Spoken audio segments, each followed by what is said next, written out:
in 2010, Sarah and I took a Bible study tour through GTI Tours, which is the organization that Ray Vander Laan started, and the teachers that he got to lead these expeditions, he schooled them himself. And this was, like I said, it was in 2010 with a guy by the name of George DeYoung from Holland, Michigan. He's a pastor there. And there's a reason why Holland, Michigan is called that. Because everybody's name starts with D or Vander or something like that. And they got a lot of tulips. And they do. They have a lot of that, yeah. So, but anyway, our group, that's our whole group. Our group was about 50 people. Where that is right there is someplace you probably aren't going to get to today, but that's the entrance to Petra. So, but anyway, that's just kind of an introductory thing. Now, we flew initially into Amman, Jordan. We flew from there to Cairo. And Cairo is, for all intents and purposes, a pretty modern city. Not everywhere in it, of course, but pretty modern. But I want you to notice in every single apartment, every window, what do you see? Air conditioning. Air conditioning, and there is a reason for that. And also, laundry facilities sometimes are a little lacking in some parts of the city, but you know, you make do with what you have. Not every place in the city is modern. Some of it's kind of run down, but that's typical of just about every city in the world. And the Nile River runs right through the middle of Cairo. And you probably hear me say several times today that the Nile River is Egypt. The Nile River is life. And if there is no Nile River, there is no Egypt. It doesn't exist. That was true even in ancient times. It's still true today. Okay, now we flew while we were in Cairo, I just mentioned this, we went to the Cairo Museum. It's a very interesting place. We spent a few hours there. There's a lot of really old stuff there. Chariots, funeral or burial chambers, sarcophagi, and some really wrinkled, shriveled up old dead people. It was pretty fascinating. And we went from there to here, and this is the Giza Plateau, and this is right outside of Cairo. In fact, if you stand right there and turn around, you're about a quarter to a half a mile from the city limits of Cairo. And you're looking right at it. Wow. It comes right up to the edge of this. And so you go from city to that. Wow. Just in a few feet. Okay. Notice too, I want you to just really quickly notice the top of this particular pyramid. And I'll mention that in a little bit here. But anyway, kind of the idea. Oh, by the way, the Giza Plateau is what they call a necropolis. And Acropolis is kind of ironically where dead people live. And so, and that's what that is. That's a burial ground. And there's more than just these three pyramids there. There are more. And there are a lot of burial chambers and tombs in this area right here. That's what it was.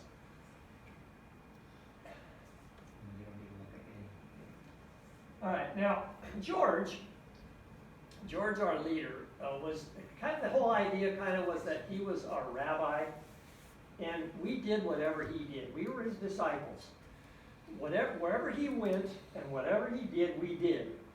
And sometimes, in fact, most of the time, he would just get off the bus and say, "Come on," and we wouldn't know where we were going, and we would just follow him obediently. And now, from where we're standing right here, from where this picture's taken, you can drive your bus around and into right there. Wow. However, this is how we did everything.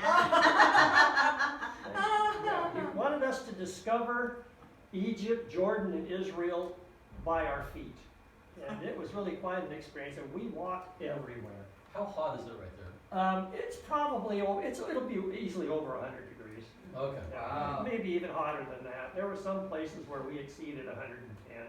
Yeah, it looks toasty. Yeah, it's pretty warm. Does it depend on the time of the year, though, too much? It does. And we were there, I think this was June.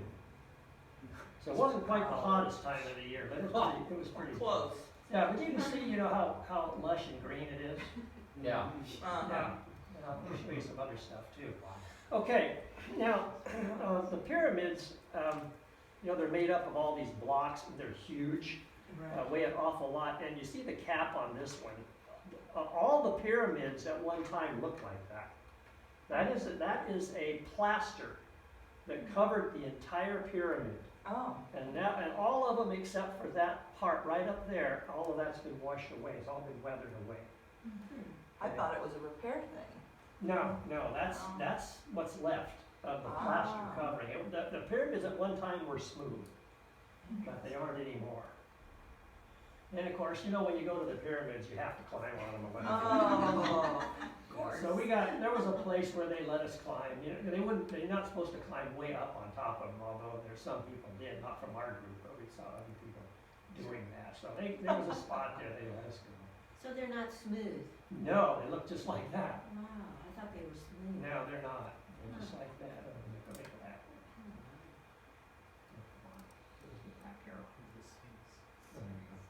But anyway, so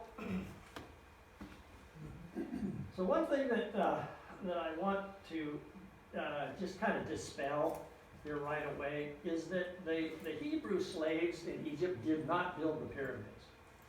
The pyramids were built, they were there 500 years before Abraham. Oh, wow. Yeah, so the Hebrews had nothing to do with this. The Hebrews were used to build the cities of Ramses and Python, and we'll talk about that more when we get into the text. But these three pyramids are the big ones, and they're the pyramids of Khufu, Khafre, and Menkaure. They were a big deal way back then. And when you stand at the bottom and looking at these pyramids, usually there's two questions that come to mind. How did they do it?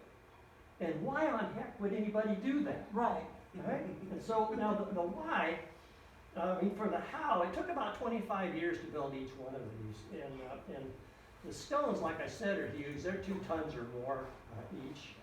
And they were quarried about 400 miles upstream at the quarries near Aswan. And during the Nile's high stage, the flood stage, is when they would be barged down, so that during the high water times, they could be barged right up close to the pyramids. Okay, and then from there, absolutely nobody knows how they got built. Lots of theories, lots of models, but no one knows how in the world they did that. Now the why is a little easier, because when you stand in front of one of these, how does it make you feel? It's really, really small. Okay? It makes you feel small. Now in the ancient cultures, big is important. And the bigger I make myself, the smaller I make you. The smaller I make you, the bigger I make me. Okay? Now, and I built these monuments, these giant monuments, because I can. You know, it is a symbol of my wealth, my influence, my power, my success. It's kind of my awe factor. And you know, as an empire, Egypt was one of the longest lasting in history. The pyramids are a symbol of that success. And you know, they're still there, where a lot of other ancient things aren't anymore. But the pyramids are still there, and so they're kind of the proof that the system worked. And the people there, they absolutely love their gods, they love their pharaohs.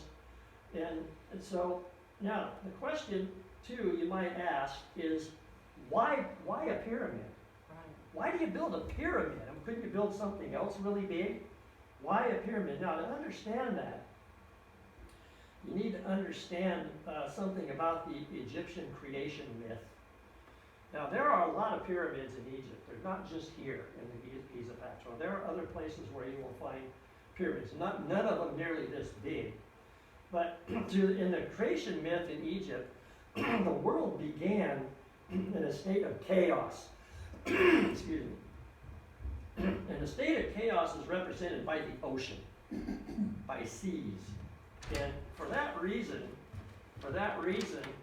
uh, the Egyptians were never great seafarers, okay, because they were afraid of the seas.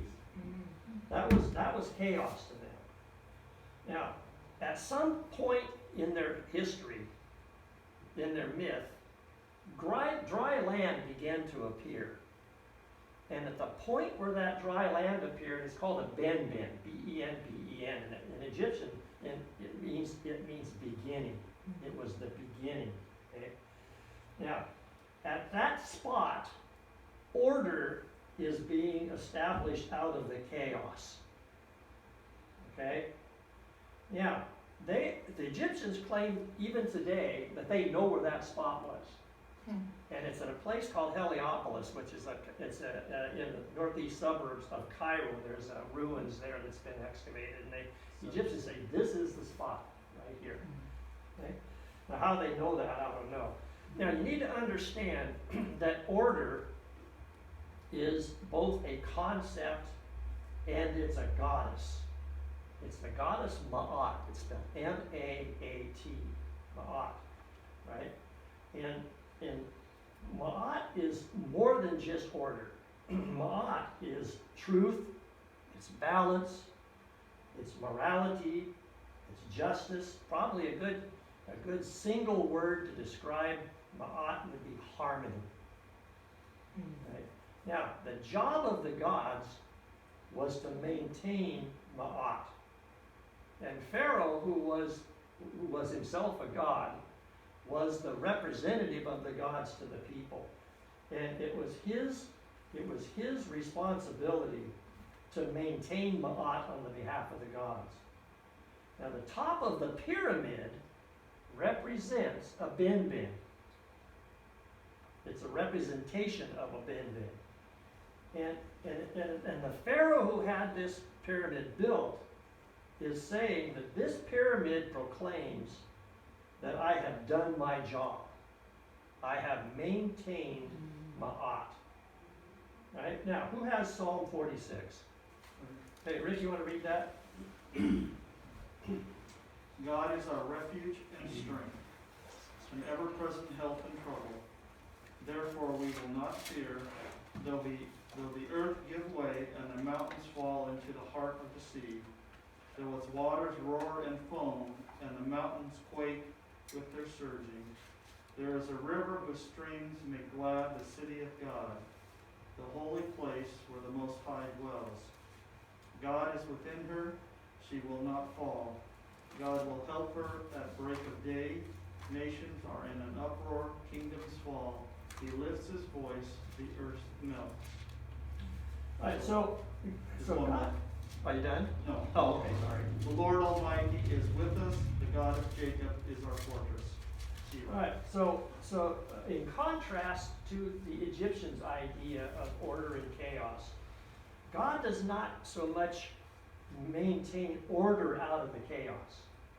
He brings shalom in the midst of the chaos.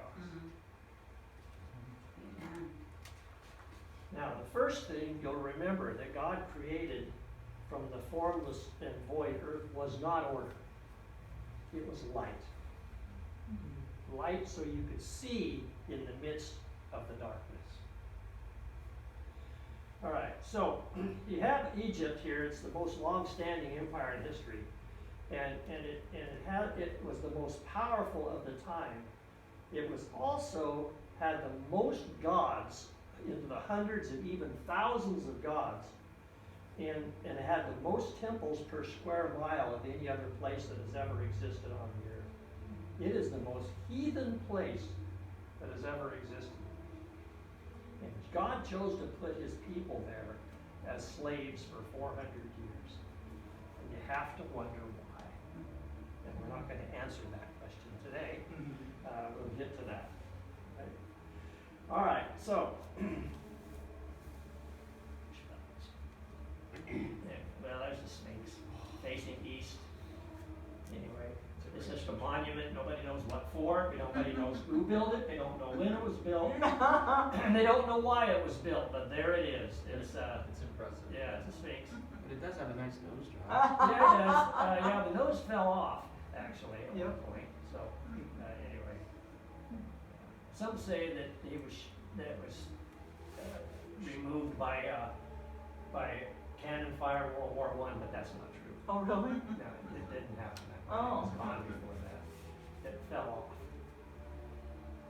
All right, so, anyway, so we went by plane, we went from Cairo to the city of Luxor, which is somewhere right in there. So it's upstream on the Nile River. It's the site of the ancient capital of Thebes, which was the temporary capital of the Egyptians when the Hyksos ruled Lower Egypt. And we say Lower Egypt, we mean that part down here. That's lower, that's upper, okay? Because the Nile River flows that way. All right, so Is the elevation that way too? what's that? Well, yeah, it would be higher elevation here than it would be down here. This is pretty much sea level right now. In fact, the Nile River really doesn't change a lot until you start getting into cataracts, and that's up around Aswan, which is really, it's probably clear off the map, in fact. All right, so anyway, we got there just before dark. I'll kind of go through this rather quickly, but we got there in time to take kind of a nighttime cruise on the Nile. And so we got in a couple of boats, got all 50 of us into 2 boats, and those are actually really sailboats. There's no motors on them, so we really did have to rely on the currents and the winds. It doesn't look like there's a whole lot of wind, I but was they gonna win. say, this isn't windy. No, it's not windy, but they wind, I mean, they're pretty big sails. So one spot, George had them anchor the boats fairly near the shore. And then he said, okay, everybody get out. And so we did, I mean, he's the rabbi, he jumped out. So we took wallets, watches, everything, threw them out off and jumped out of the boat. And so we stood in the river, in the Nile River, and he taught us a lesson standing in the Nile River at night. And I'm thinking, Nile crocodile. That's exactly what I would be thinking. And so I thought, okay, well, there's a lot of people here to choose from. So, I'll try to stand in the middle of the I back. would probably be okay. But when I got back in the boat, I asked the pilot of the boat actually could speak English, and I asked him about crocodiles. He says no. He says there are no crocodiles in this part of the Nile River. So, Oh, I'm glad he's knowing that. yeah, thanks a lot. What was the lesson? I don't remember. Oh, I don't remember. worried about crocodiles. I was. I understand yeah, that. that's true. I was kind of wondering if somebody steal my watch and my wallet. Oh, yeah, true. But not really. Now, Luxor is a modern city, but there's really kind of a blend when you get into the outskirts. There's a blend of both old and new. And I want you to just kind of pay attention to that wall and some of these buildings in the background, and we'll talk about that a little bit more later. But as you can see, modern and older mix. And there's another wall I want you to keep in mind. And we'll get to that. Now, these are statues of Memnon. This is actually Memnon Amenhotep III, which means absolutely nothing to me. But this is just to give you a perspective of their size. That's George, Where? right Oh there. my Oh! Now remember, big is important.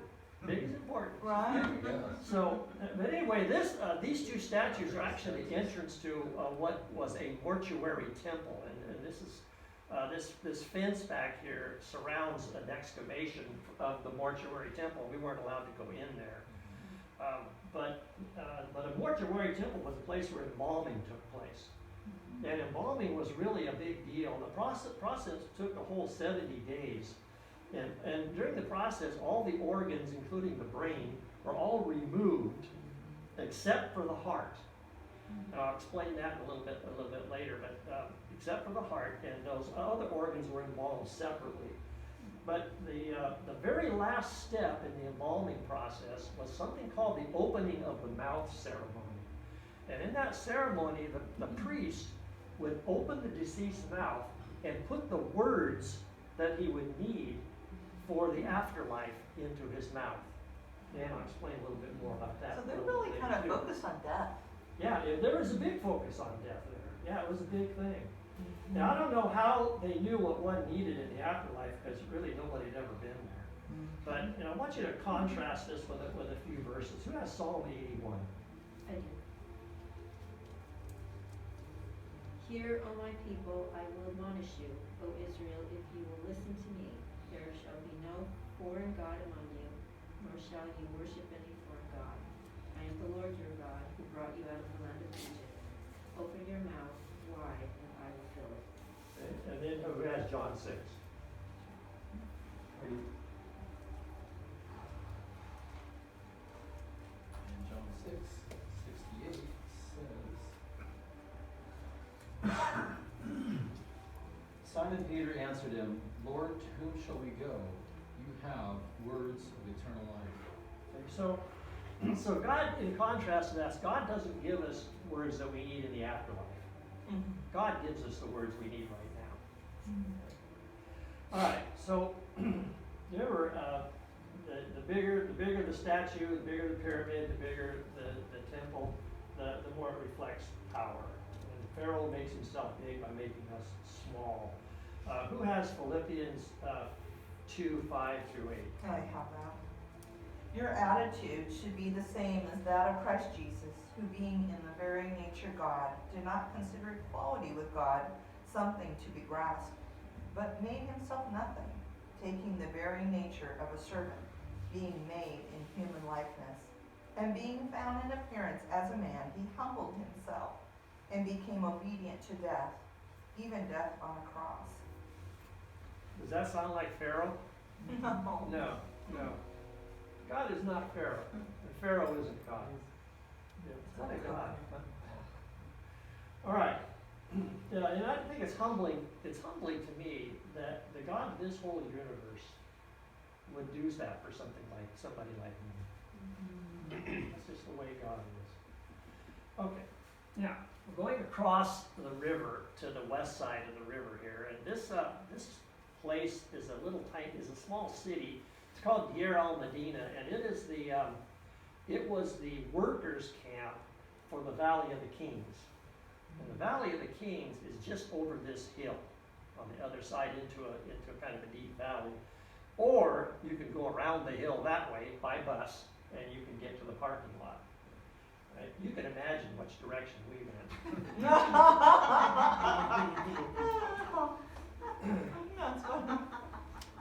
Okay, right next to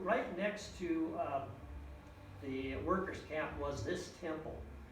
Now this is the ruins of the temple of the temple of the goddess Hathor. Now Hathor is represented by either a cow with horns and a sun disk in the middle of the horns, or a woman with horns and a sun disk.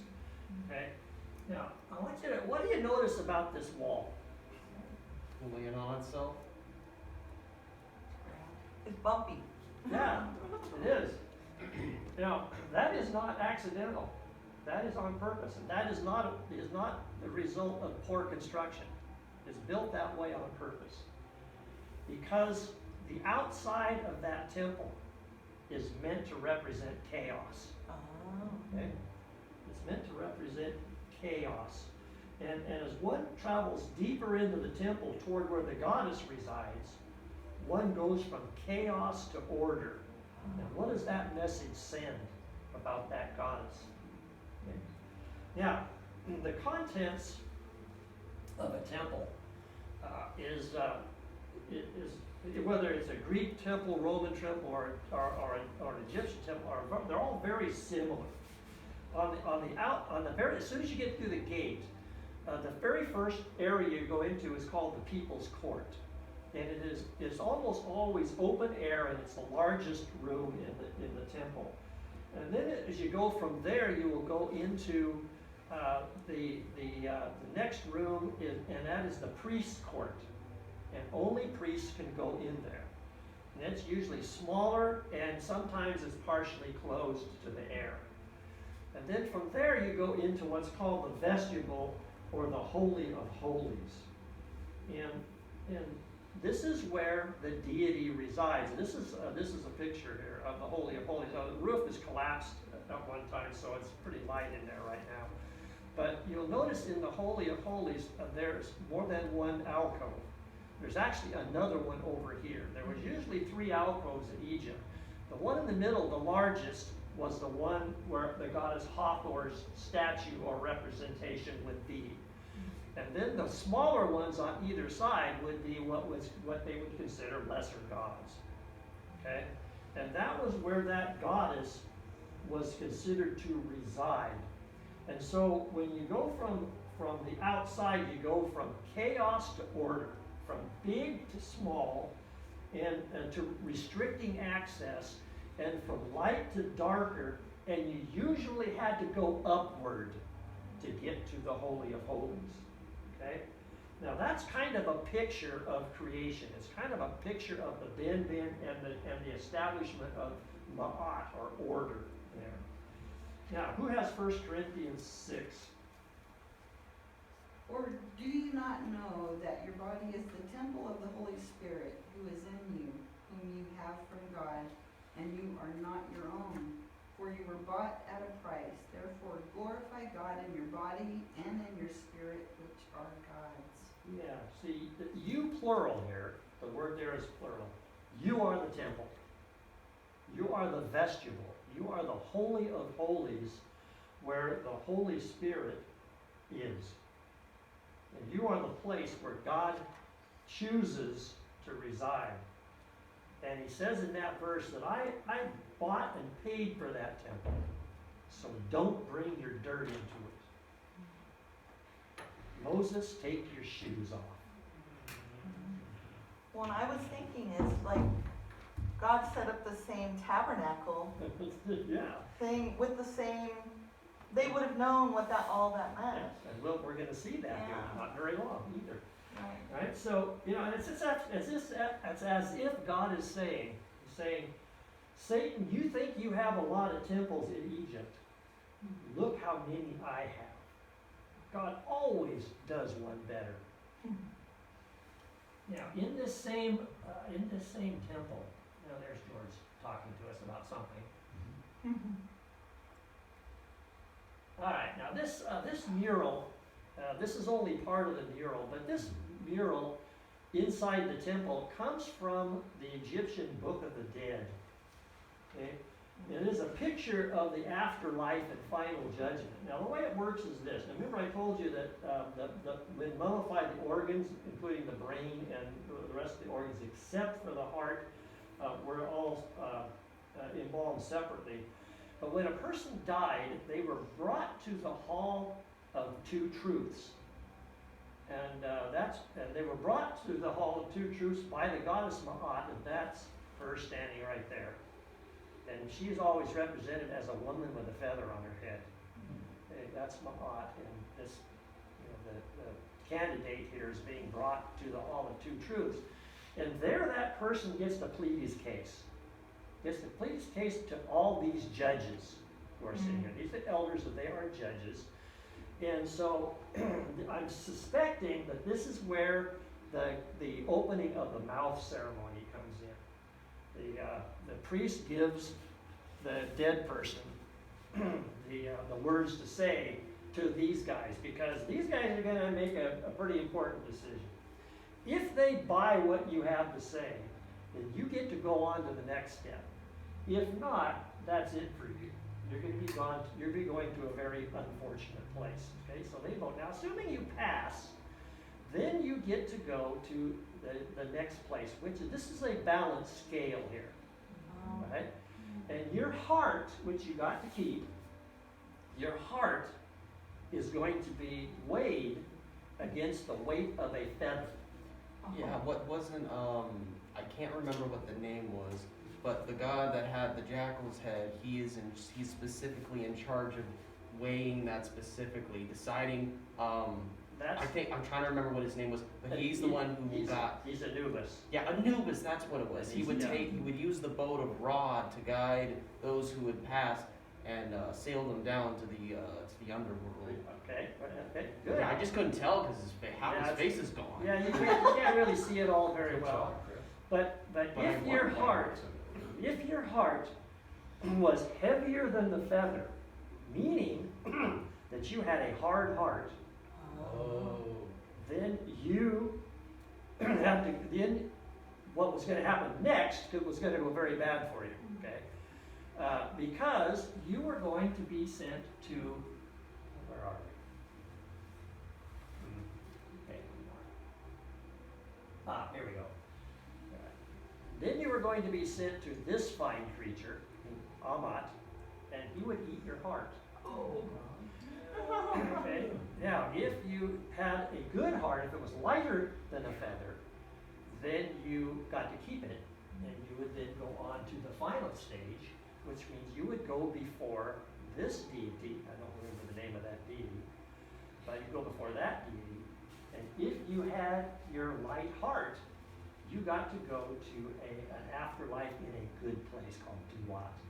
And if you didn't have your heart anymore, then you had to go to a very bad place.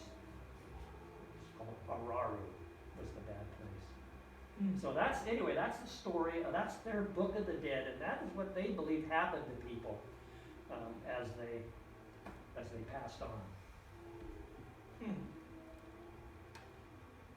Okay, now down here is Deir el-Medina, and we're going to the Valley of the Kings.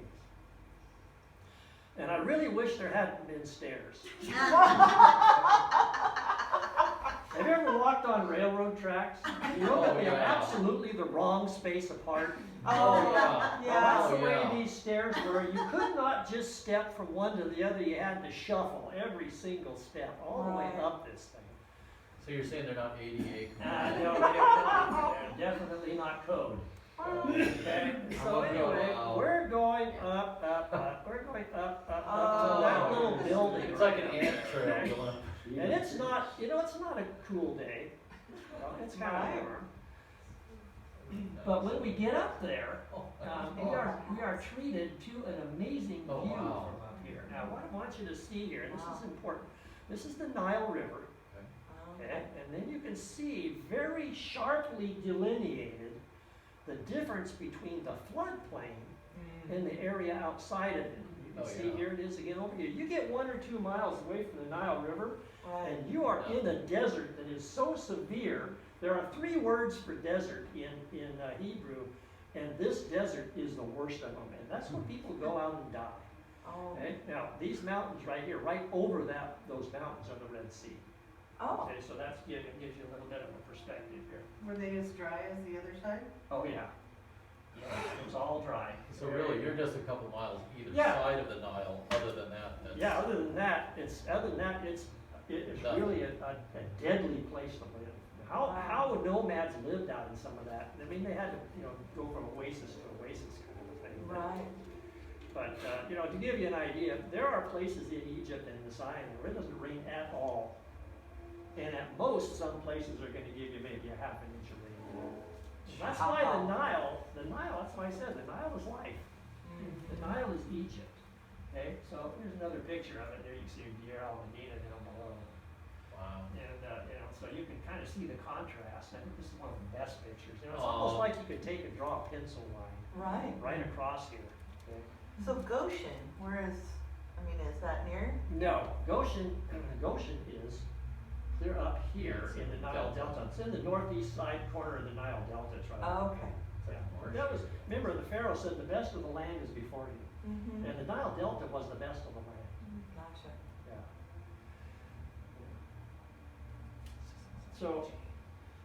So what happens now in the book of Exodus is God sends Moses back from the land of Midian, you remember?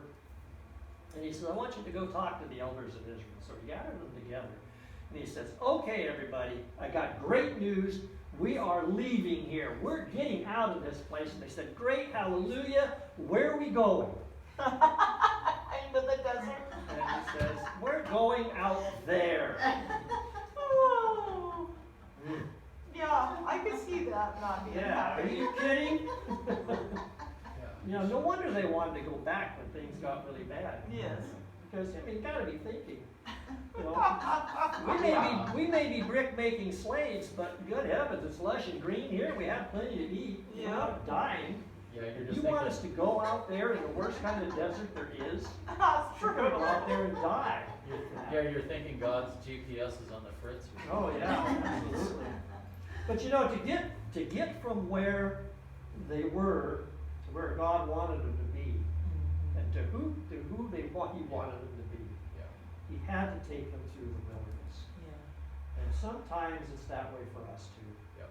Now, to get where we are to where God wants us to go, we can't skip the wilderness. And being the soft-hearted and well-meaning people that we are, we try to prevent wilderness experiences for other people. And this is difficult. It does call for discernment. We have to be careful that we don't rob someone of a wilderness experience that God needs them to have. Now, to leave Egypt and journey into the wilderness took faith, even though they had witnessed the great wonders that God had performed through Moses. To leave where they were had to take some serious faith. And have you ever noticed that the hardest time to have great faith is when you really need it? yeah. Yeah. All right, next place. Well, going back across the river. Oh, before we do that, we had to get down off of this ridge. Wow. Now, we're going down, this is the Valley of the Kings down here. So we had to get down, so this is how we got. At least you're going down. Yeah, we're going down. At least there weren't steps.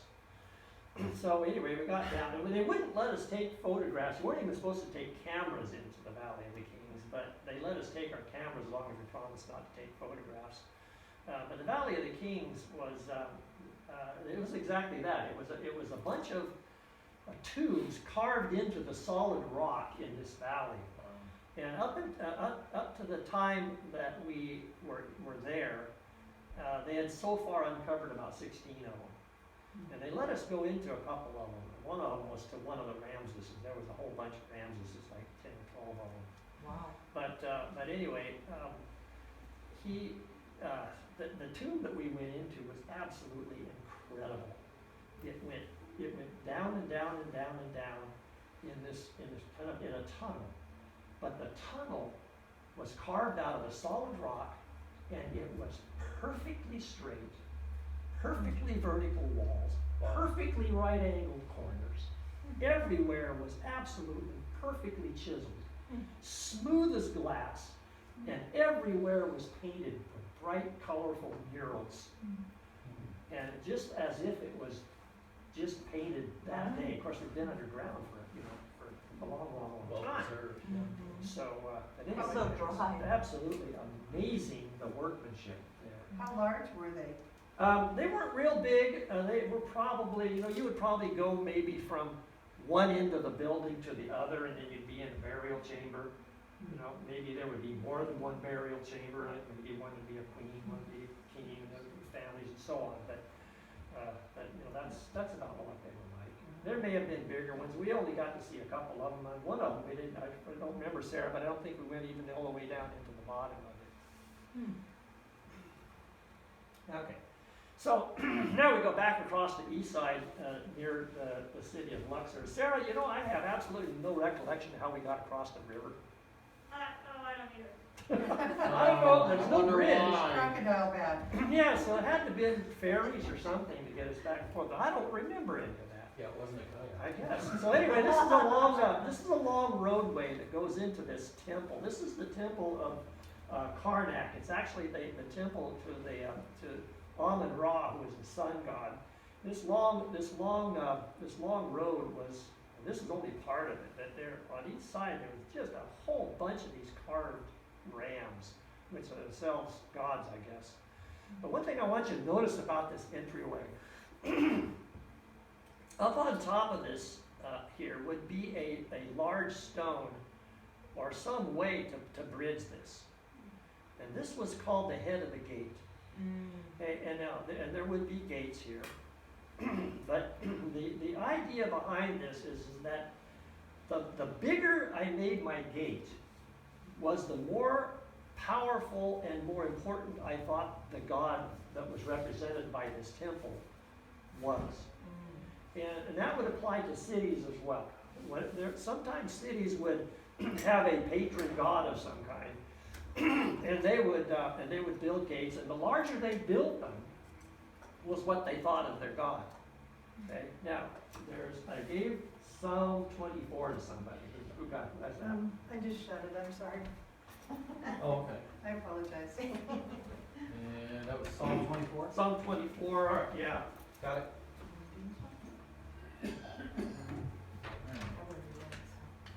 I love it. Just open my Bible to the very middle, and there it is. All right, Psalm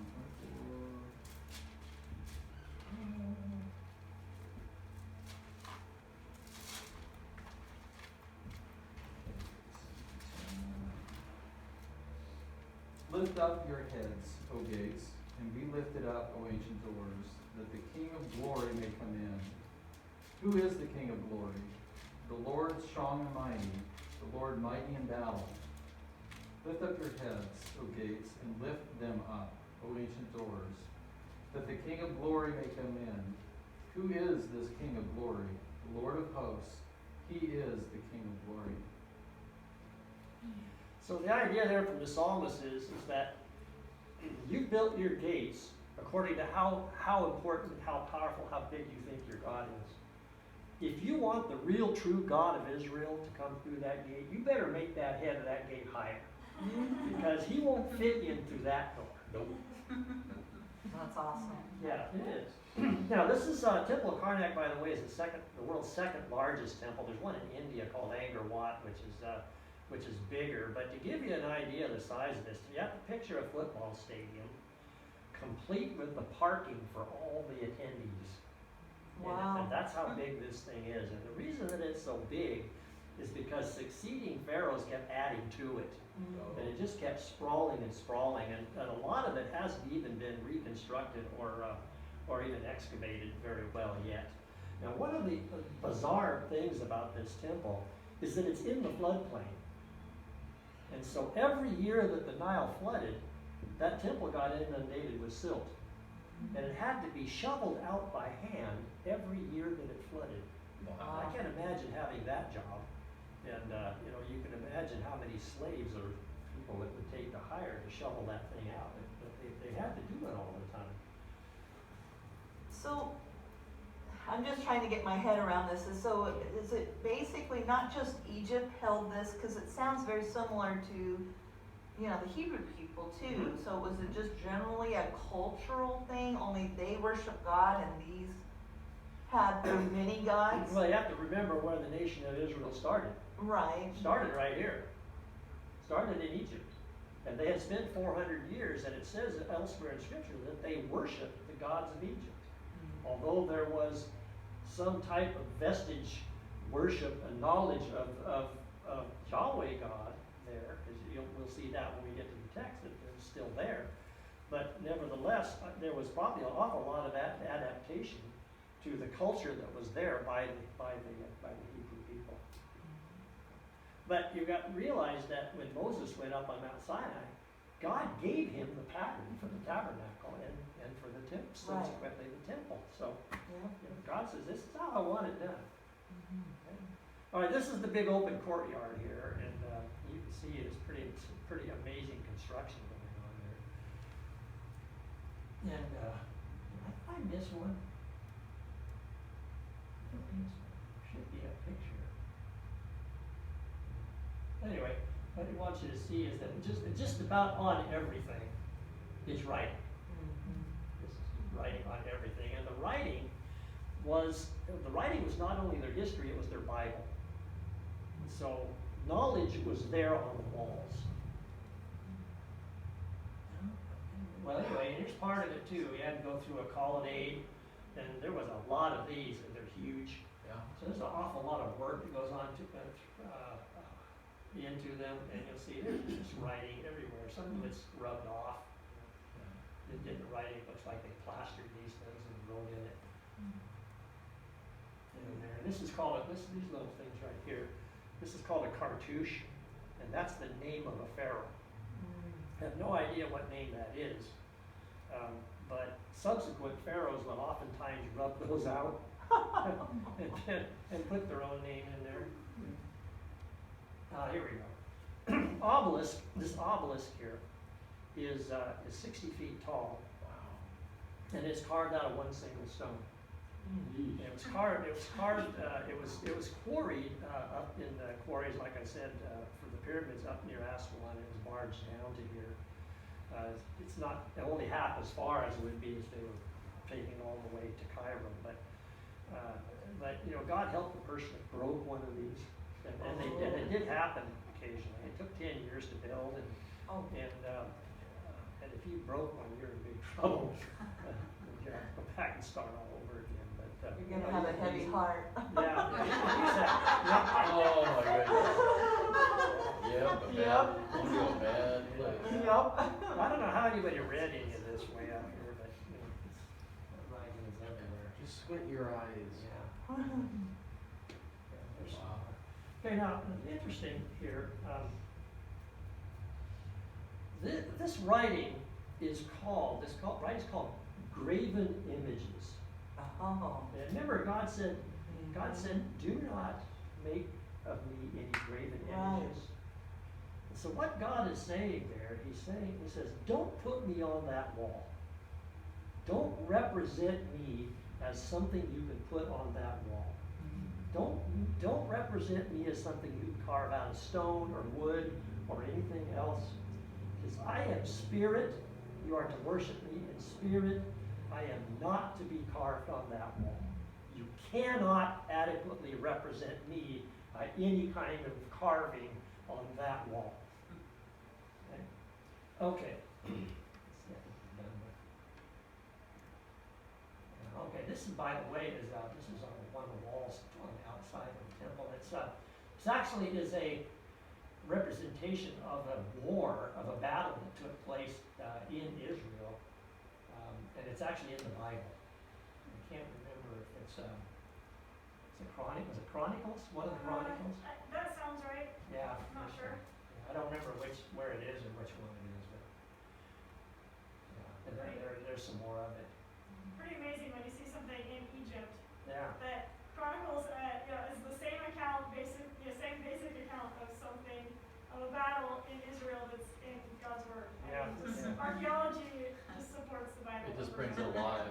Yeah, and not only that, but pharaohs always represented themselves in a good light.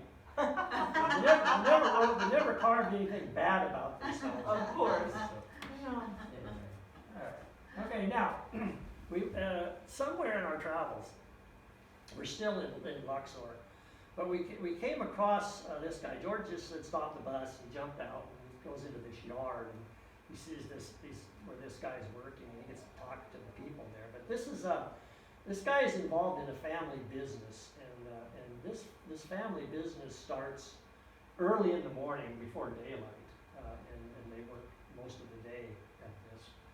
But what he's doing here is he's making raw materials. He's got the raw materials and he's putting them together, and he's putting them in this wheelbarrow, and then he's going to take this wheelbarrow over to his dad. His dad is making bricks. And he's making bricks exactly the way they did 4,000 years ago. Wow. Now, and the raw material is water, mud, straw, and manure. And you can see it's not a pleasant job. So either you're standing in it up to your knees and up to your elbows, and then hauling it over here and dumping it in these little piles, or you're the poor dad squatted down all day doing this. And one of the reasons why they started so early in the morning is because if they start too late, yeah, exactly, the bricks would heat too fast and they would crack. Okay, so anyway, he did this one brick at a time. And he would take it and put it in the mold, and he would fashion one single brick. Now, at the time, it was what, 2010? Is that the year we went? 2012. 2012, okay. In 2012, we were told that these bricks were sold in lots of 1,000, for the grand total of $60. $60 Oh. per thousand, so that works out to 6 cents a brick. Oh, golly. So, these are not rich people. Is there a lot of clay in the soil? I don't have any idea. No idea what. It looks kinda clayish. He's kind of kneading that lump right there. Yeah, he is. Before Yeah. he puts it in the mold, Yeah, he kind of does. almost like To mix bread. it. Yeah. Probably the straw and the manure is your binder.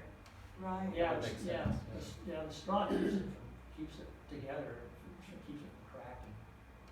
So anyway, there it is. Mhm. One brick.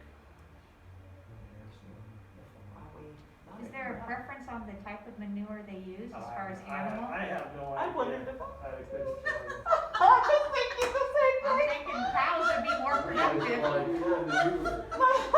Cows would probably be These safer are- too. Cows, goats, These what? are Holstein bricks as opposed to Jersey bricks, and so better quality, My mind was going to premium the same Jersey thing. bricks. Do they stink when they get hot in the sun?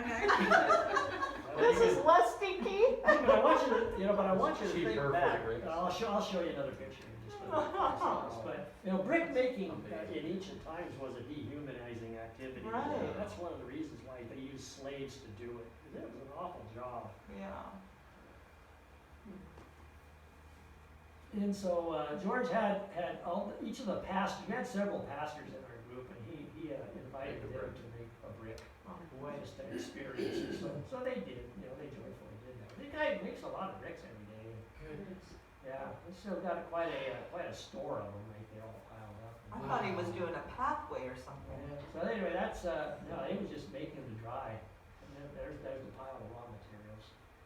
Mike, any idea how long it would take one brick to dry? I don't know, probably not very long in that heat. No, That's that would- true. hey, yeah. There's Sarah with the finished product, isn't it? All So it pretty stinks dry. everywhere you go then, if What's there's that? manure in it. I don't know if it ever stunk or not. I don't remember it smelling This is a bad. chicken breeder, huh? Oh, it would, smell would dissipate over time. But right across the road, there was, Yeah. You wouldn't like it. right across the road, there was a small family plot. There's a bunch of small family plots there. These guys are harvesting what looks like alfalfa, squatted down with a knife, cutting them off, throwing them in a pile. That's their family business. And I want you to notice, and remember the pictures I showed you before? There's a wall, and there's an entire building, and they are made with mud bricks.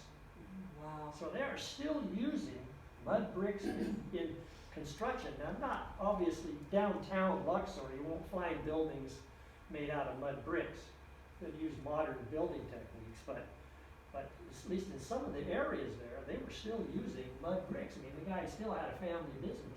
So in the background, you can see, what looks like flags in front, is that like a government building or something? I don't know, maybe, I don't know, I just- any idea what that building was. It was so hot and dry there too that they did not have to fire the bricks. Oh. Yeah. And it just once they were dried, they could be used. Wow. Well, see, and I keep thinking if it's mud bricks, then it's like, you would never wanna have it in a wet climate, cause they just come apart. Right. But in that climate, it'd be Oh, perfect. yeah, they'd never, It'd actually be perfect. they'd never get weathered. No, The sun it would be wouldn't. the only weather. In Uganda, they make bricks similar, but they have to fire them there. Oh, Yeah, it's really damp there, and, could have rain, yeah, rainy season. wow.